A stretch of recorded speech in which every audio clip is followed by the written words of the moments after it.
Hello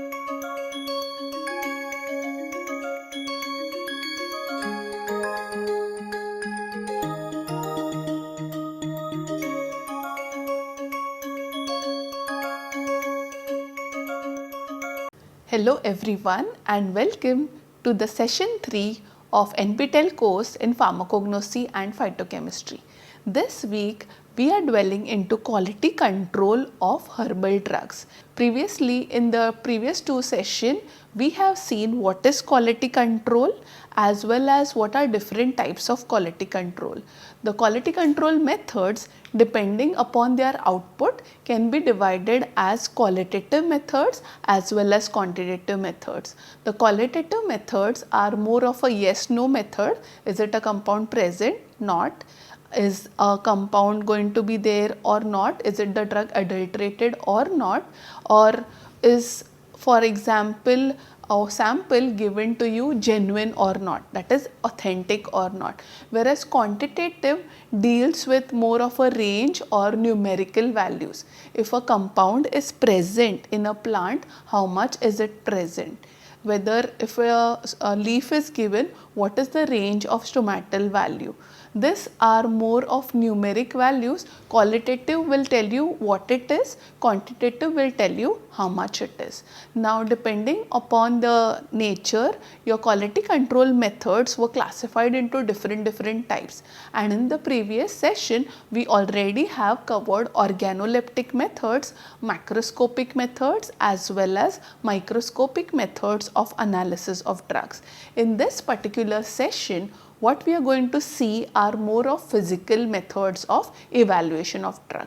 Now physical methods of evaluation of drugs are actually the methods which use the physical attributes of the drug. This could be their moisture content, this could be their state, this could be their melting point. So let us see what all values or what all quality control tests do we see when I say we are doing the physical methods of evaluation. The physical methods of evaluation as per the official books contain loss on drying, extractive values, ash values, foreign organic matter, foaming index, solubility, refractive index, viscosity, optical activity and melting, boiling as well as congealing point. So let's start understanding each of this method little bit in depth and how these methods of evaluation help us in assessing the quality of drugs. So we first move to loss on drying. Now this is a very simple method. This method simply means that whenever you take a drug and dry it, how much weight of the drug or how much percentage weight of the drug is evaporated or lost. Now this method is generally used for quantification of moisture because moisture is inevitable part of herbal drugs. Whenever you buy a fresh drug from the market, it is bound to have certain moisture. It is only after drying this drug becomes a little stiff and more storable or more increases in its shelf life. When you get this drug from a market, it is more fresh, it is more rich in moisture and the chances of deterioration are high because of this moisture content. Whereas on drying, once when the moisture content is low, take for example most of the spices that we use in kitchen are dry. So once when the moisture content is brought down, then what do you observe is their shelf life increases because in that case the enzymes, the microbial activity, the other all activity which leads to deterioration significantly decreases. So moisture content is an important value which needs to be determined, especially for drugs such as Digitalis, Rauwolfia and drugs which deteriorate due to the enzymatic activity.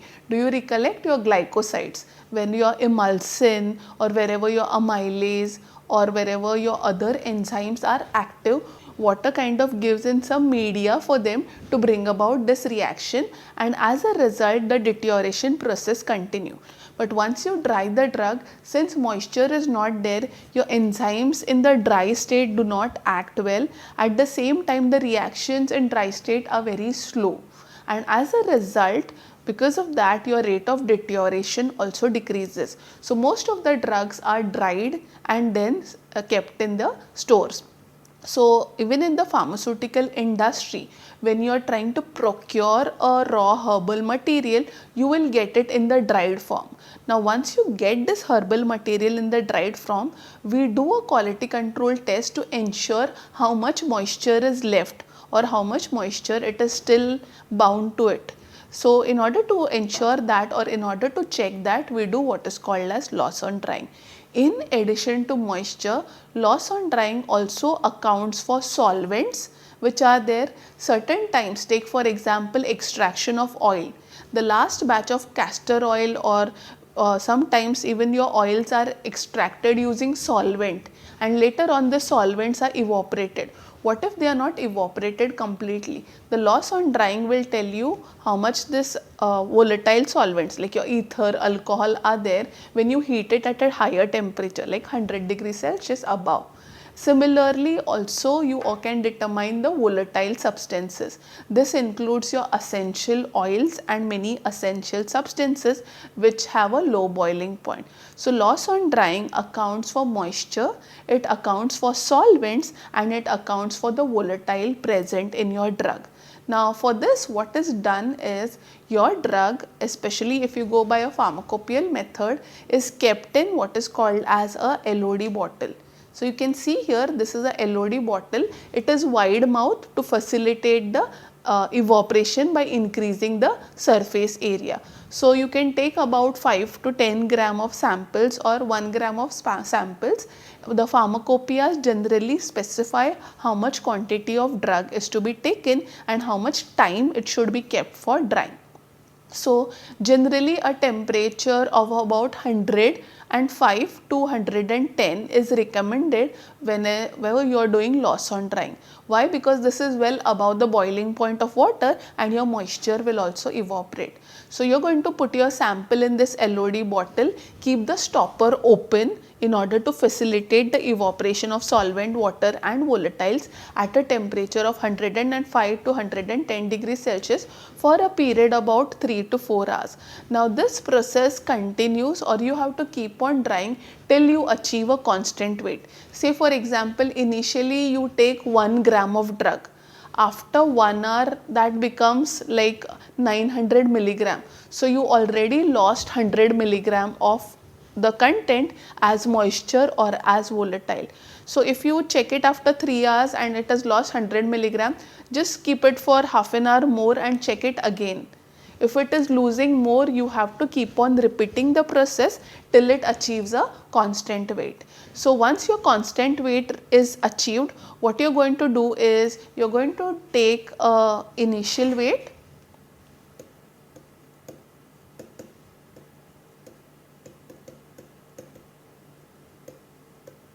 and then you're going to subtract it from final weight. So say for example, initially you taken 1 gram and now the final weight is 0.8 gram. So what has happened is 0.2 gram is something which is lost, that is about 200 milligram of the drug substance has kind of volatilized or evaporated. So if 1 gram gives me about 0.2 gram of residue, 100 gram will give me about 20%. So that is 20% of my drug was actually moisture or volatiles. So this will give me an estimate. So say for example, if you see Indian Pharmacopoeia, if you see Acacia, for Acacia they say the loss of drying, if you do it for 1 gram of drug, should not be more than 15%. So if it is more than 15%, in this case it is 20%, say for example. In that case the moisture is more than required, that means some deterioration is bound to happen, and in that case the drug is not fit for use. We'll go to the next value. The next value is extractive values. Now extractive values are generally done when no other methods are there for quantification of phytoconstituents. Now different solvents are used. So what is extractive? Extractive is preparation of extracts with certain solvents. Say for example, when you want to prepare your tea, what are you going to do? You are going to take the tea and boil it in water. So what is the solvent for tea? Your water, which is dissolving all your tannins. So if I have to check how much amount of tannins are coming in water when I boil tea, that is called as your water soluble extractive. So water soluble extractive value or extractive value are based on a phenomenon called as like dissolves like. That means if I have polar compounds, they will dissolve in polar solvent like water.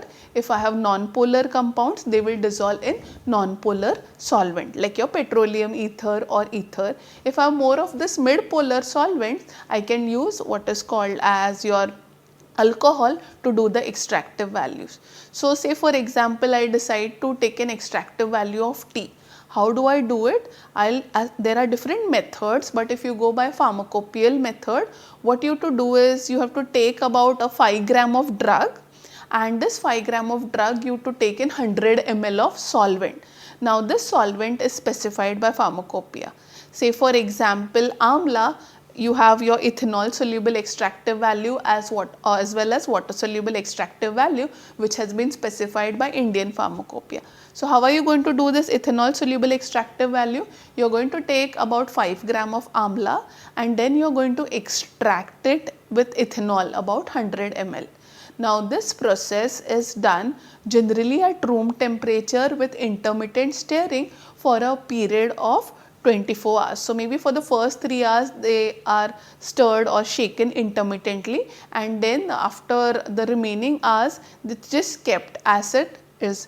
So you allow the solvent to seep in, and by diffusion most of the compounds that are soluble will come out. Now what is done is the extract is filtered, like how you filter your tea. The extract is filtered and evaporated, generally a representative amount. So from 100 ml we can evaporate, say for example 25 ml. So a representative amount of solvent is evaporated from that, and then the weight of the residue which is left on dish. So if say for example I am evaporating this, you can see on the porcelain dish I am getting certain residue. So how much amount of residue is this 25 ml of solvent giving me? I will calculate.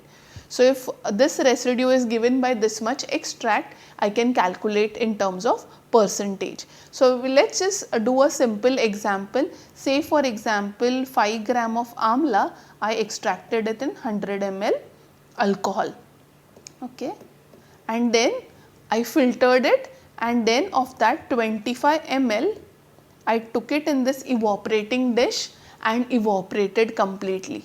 After evaporating, say for example I get about 0.5 gram of residue. So if I am getting 0.5 gram of residue from 25 ml, then 100 ml will give me how much? So 100 ml gives me how much? So you can do a cross multiplication. So you get 25 fours are 100, so 5 fours are is equal to 2 gram. So if 25 ml gives me 0.5 gram, so 100 ml is going to give me 2 gram of my residue. Now carefully, this 100 ml actually has been taken from here. So this 2 gram came in from this 5 gram of amla. So 5 gram of amla, if it is going to give me 2 gram of residue, 100 gram of amla, that is I am converting it into percentage, gives me how much? So again I can do a cross multiplication, and what you find it here is, so for 5 20s are 100, so 2 20s are say about 40 gram, okay. So what you get here is 40%. When I am taking 100, it is all in the percentage. So when I am telling about 40%, what does that mean? That means my extractive value. So when I take 100 gram of amla, 40 gram of it is going to come out in my ethanol. The Indian Pharmacopoeia says that my ethanol soluble extractive value should not be less than. Is it less than 30? No, it is 40. That means my amla is of good quality. Now, why is this test done? In certain cases, people give exhausted drugs. That means imagine if a vendor has already extracted your tea from your tea powder and sold you exhausted tea powder. What is going to happen next time you boil it? No longer in your water you are going to get the tea extract, or you will get a very lesser value of tea extract. That means it is going to fall within, or it is going to fall below the range. If it falls below the range, that means it is a substandard drug. So this kind of test is generally used to check most often the exhausted drugs or drugs which are adulterated by soil or other substances which do not yield any phytoconstituents. Now moving on to the next value is called as ash value or residue on ignition. Ash value is a term more often used by your Indian or European pharmacopoeias, whereas your residue on ignition is the terminology commonly used by your US pharmacopoeia. So why do you need to ash the drug, or why this particular value is carried out? Ash value, or when you ash a particular substance, you will see most of the organic matter is lost. So we have seen your plants, we have seen animals. What happens is majority of them are made up of proteins, water, nucleic acid. Most of them are what are called as organic substances. Now the basis of organic substances are carbon, hydrogen, nitrogen, sulfur and phosphorus. So this reacts or combusts in presence of oxygen to form what is called as corresponding oxides. Carbon dioxide, nitrogen dioxide, sulfur dioxide, and they all converted into what is called as your gas state. Now what is left back is more of inorganic matter, and this inorganic matter chiefly consists of minerals and metals. Now from where do these minerals and metals arise? Now minerals are thought to be originating from physiology. See, we are not only made up of organic matter, in our body we also have inorganic matter. Similarly, if you see in plants, take for example a molecule such as chlorophyll, they will have a molecule, or they will have an atom of magnesium, or even for that matter when you talk about ergastic cell contents, calcium oxalates. There are many drugs such as colocasia or Arjuna bark, as we see, they are rich in calcium oxalates, so they have a lot of calcium. Physiologically also your water contains sodium, and this all micronutrients are a part of plant.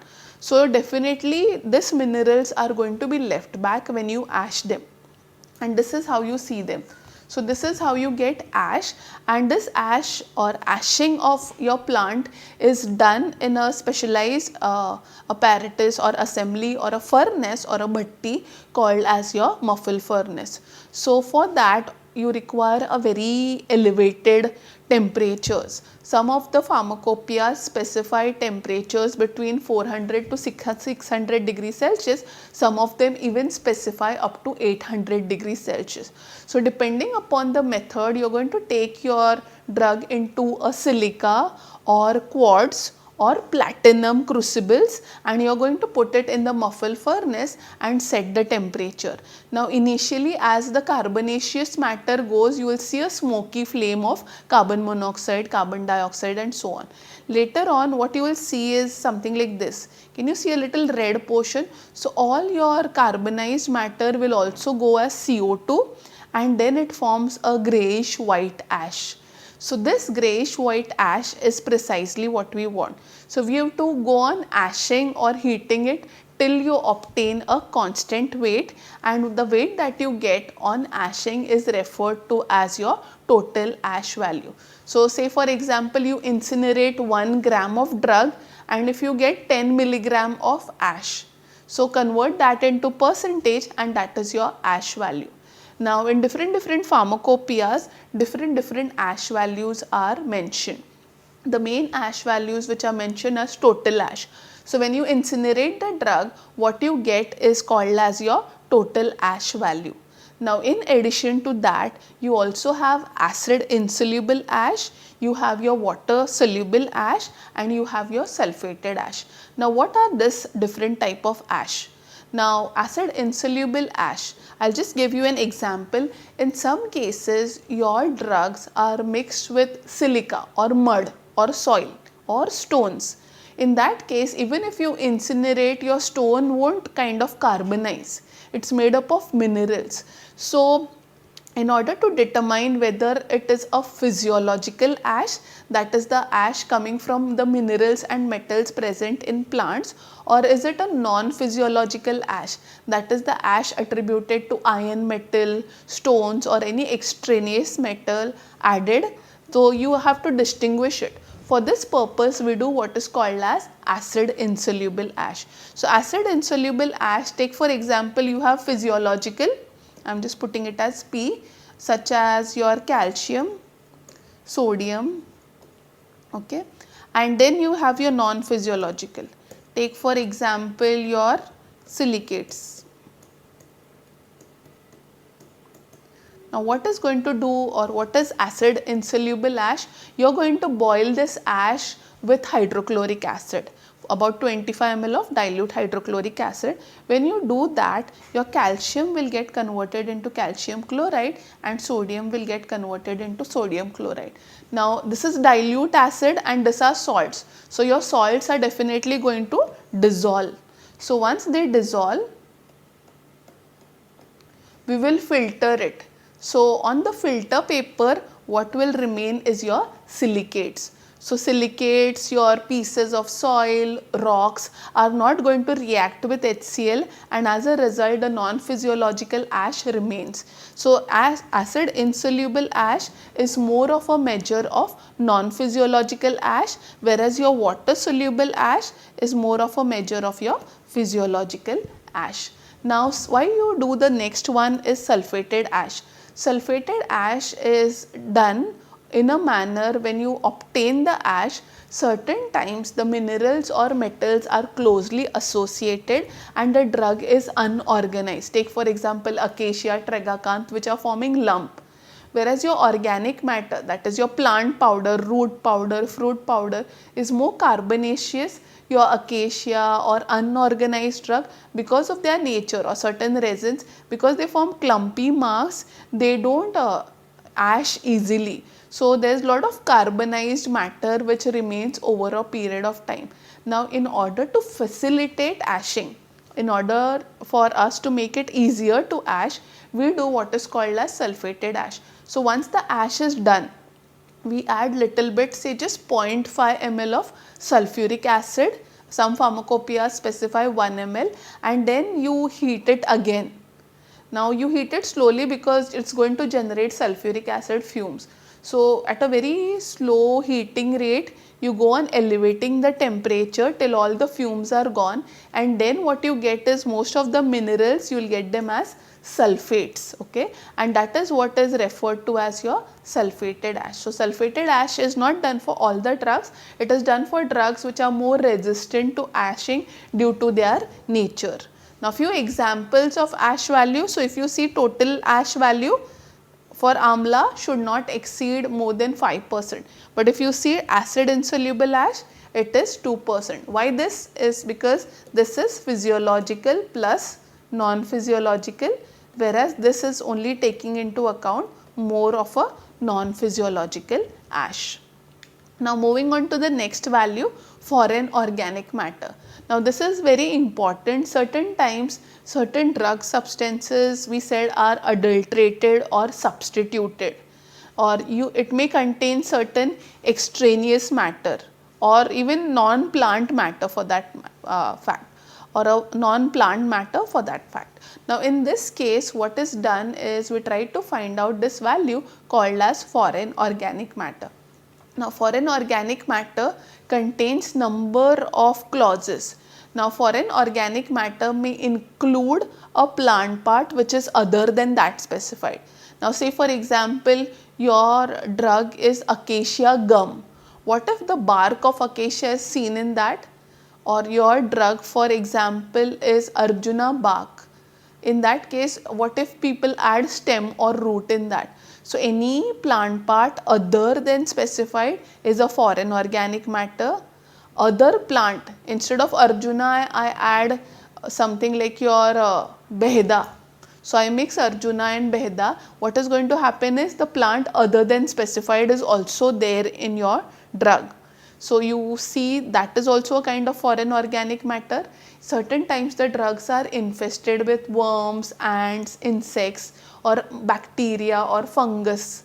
So any other living organism or fungus or bacteria inside it is also there. Certain times due to improper storages you will find even animal excreta as a part of your drug. Even that is treated as your foreign organic matter. And in the last case, certain time the pieces of packaging material, those plastic bags, cupboards or even certain pins or something that is used to fasten your the thread pieces might fall into your drug. All of them are treated as foreign organic matter. So foreign organic matter is generally done for a whole drug rather than powder, because in powder it is difficult to find. So once your powder is in ultra fine stage, it becomes difficult because even your foreign organic matter has been commuted to a fine size. Still there is a possibility that you can detect. So whenever it is an entire drug, you can easily pick out. You can understand, no, this is animal excreta, this is a fly, you can pick it up. But when it is microscopy, you can see here, say for example, clove powder. Now clove powder is a case where you use a flower bud. Now this flower bud doesn't have stone cells. So if I see the microscopy or if I scan the microscopy of clove, I should see more of a floral parts like pollens, I should see petals. But certain times, imagine this, these are a group of stone cells. Now these stone cells are not present in flowers, but they are present in stem. So what has happened is, if I am seeing this, so this is precisely what it is. So if I am seeing this in the powder, that indicates apart from the clove flowers, the clove stems have also been powdered along with it just to adulterate the drug. Okay. So that is what is, or that is how you detect the foreign organic matter in the drug as well as in the powder. Now here are few references if you wish to dwell deep into methods. Apart from that, you can see your pharmacopoeias as well as your WHO monographs. So thank you everyone for your patient listening.